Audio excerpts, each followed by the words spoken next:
Look at Tivo. From the time Tivo came out about 8 or 9 years ago to this current day, they are the single highest quality product on the market. Hands down, there is no dispute. They were extremely well funded. Market conditions were fantastic. I mean, we use Tivo as a verb. I Tivo stuff on my piece of junk Time Warner DVR all the time. But Tivo is a commercial failure. They've never made money. And when they went IPO, their stock was at about $30 or $40 and then plummeted, and it's never traded above 10. In fact, I don't think it's even traded above 6, except for a couple of little spikes.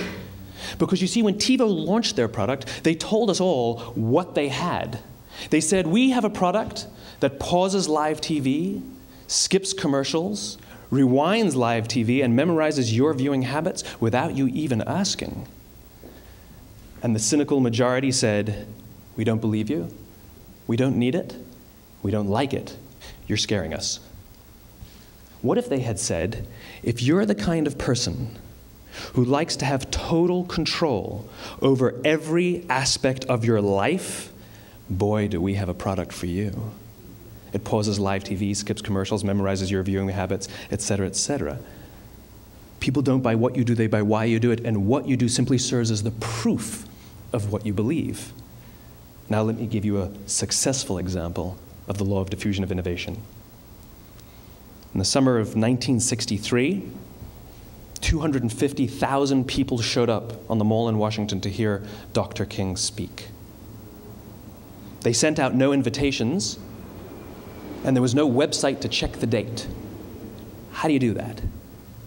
Well, Dr. King wasn't the only man in America who was a great orator. He wasn't the only man in America who suffered in a pre-civil rights America. In fact, some of his ideas were bad, but he had a gift. He didn't go around telling people what needed to change in America. He went around and told people what he believed. I believe, I believe, I believe, he told people. And people who believed what he believed took his cause and they made it their own, and they told people. And some of those people created structures to get the word out to even more people.